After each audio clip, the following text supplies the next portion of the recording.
अगर आप mobile application से लोन लेने की प्लानिंग कर रहे हैं तो कुछ ऐसी टिप्स हैं जो आपको जानना ज़रूरी है, क्योंकि अक्सर मेरे क्लाइंट्स मुझे जो चीज़ें बताते हैं, किसी ने 3,000 का लोन लिया, 5,000 का लोन लिया, लोन वो जो टेन्योर होता है 5 दिन का, 7 दिन का, 10 दिन की जो अवधि होती है जिसके अंदर आपको लोन चुकाना है, अगर आप 7वें दिन 10वें दिन जो आपका लास्ट डे है लोन चुकाने का, आप लोन नहीं चुका पाए, तो ऐसा बहुत ज़्यादा पॉसिबल है कि आपको बहुत सारी गालियां भी पड़ सकती हैं, आपका डेटा हैक हो सकता है। उस डेटा के अंदर आपकी कॉल डिटेल्स, जिन लोगों को आपने कॉल की हैं, जिनसे आपने कॉल रिसीव की हैं, उनका पूरा कॉल लॉग चोरी हो सकता है, आपकी कॉन्टैक्ट लिस्ट पूरी की पूरी चोरी हो सकती है।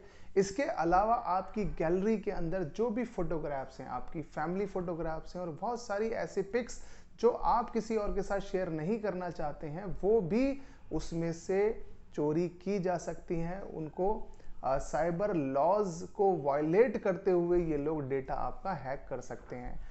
अगर आप कोई भी लोन लेने जा रहे हैं तो आपको कौन कौन सी सावधानियां बरतनी है ताकि आप इनका विक्टिम ना बने और ऐसा ना हो कि 5,000 रुपये उधार लेने के चक्कर में आप लाखों रुपए की अपनी इज्जत गंवा बैठे।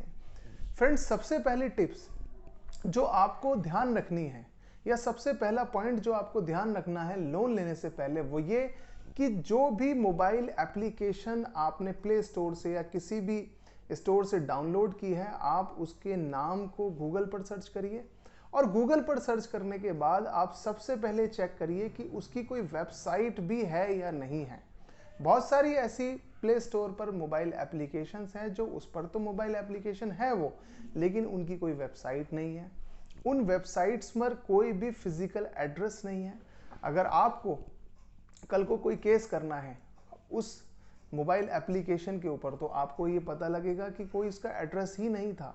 आप उसको ना लीगल नोटिस भेज सकते हैं, ना आप उसको कोर्ट में बुला सकते हैं, ना आरबीआई और किसी भी शिकायत विभाग के अंदर उसकी आप शिकायत कर सकते हैं। और आमतौर पर जो फेक मोबाइल एप्लीकेशंस हैं वो अपना कोई भी फिजिकल एड्रेस उसके अंदर नहीं देती हैं।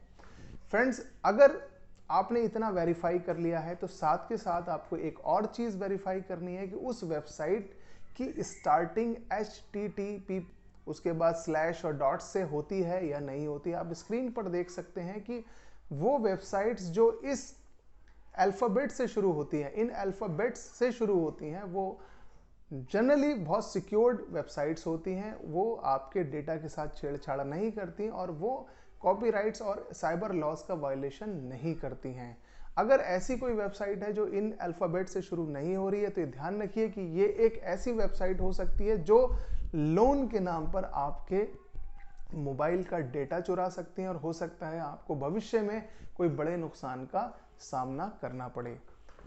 तीसरी चीज़ यह है कि अगर आपने प्ले स्टोर से कोई भी एप्लीकेशन डाउनलोड की है, तो वो एप्लीकेशन जब आप डाउनलोड करते हैं और आप लोन अप्लाई करने के लिए प्रोसेस शुरू करते हैं, तो वो आपसे बहुत सारी परमिशंस की डिमांड करते हैं, जैसे आपकी कॉन्टैक्ट डिटेल्स को, आपकी कॉल लॉग्स को और आपकी गैलरी को और आपके माइक्रोफोन और कैमरा तक को एक्सेस करने की वो परमिशन लेते हैं। फ्रेंड्स, ये ध्यान रखिए कि अगर आप ये परमिशन अपनी मोबाइल ऐप कंपनी को दे रहे हैं, तो जब आप अगर किसी भी वजह से जो आपका टाइम पीरियड है उस पर आप लोन नहीं चुका पाए हैं, तो आपके साथ भी वही सब कुछ हो सकता है जिसका मैंने अपने वीडियो की शुरुआत में बताया था। यानी कि आपके रिश्तेदारों को कॉल की जाएंगी, उन्हें भद्दी भद्दी गालियां दी जाएंगी, उन्हें डराया जाएगा, धमकाया जाएगा, उनसे ये कहा जाएगा कि आपको as a guarantor mister x ने, जिसने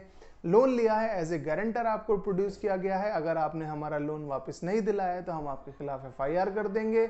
और ऐसा भी पॉसिबल है कि आपकी फोटोग्राफ्स भी आपके रिलेटिव्स के साथ शेयर की जा सकती हैं। तो अगर आप कोई छोटा मोटा लोन लेने जा रहे हैं तो आप इस चीज़ का सामना भी कर सकते हैं।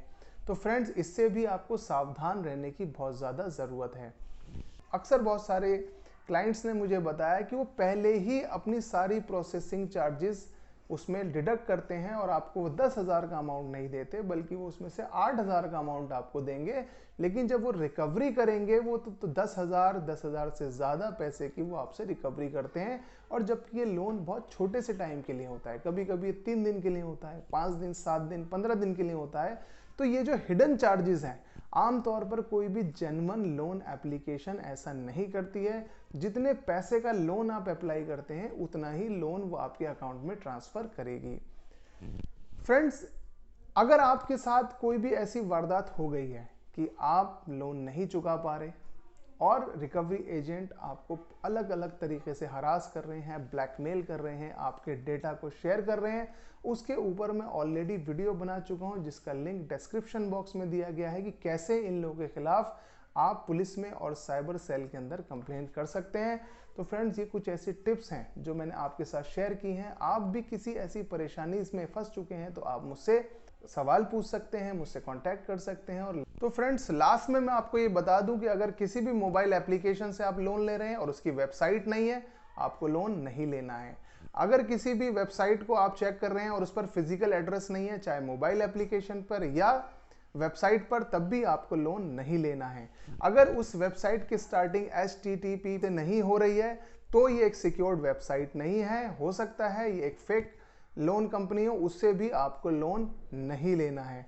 फ्रेंड्स, अगर कोई कंपनी अपने हिडन चार्जेस को नहीं पता लग पा रहा है तो भी आपको उससे लोन नहीं लेना है। और अगर कोई भी कंपनी जब आप लोन के लिए अप्लाई कर रहे हैं तो वो आपसे अननेसेसरी की वो परमिशंस मांग रहे हैं, जैसे गैलरी एक्सेस करना, आपकी कॉन्टैक्ट लिस्ट एक्सेस करना।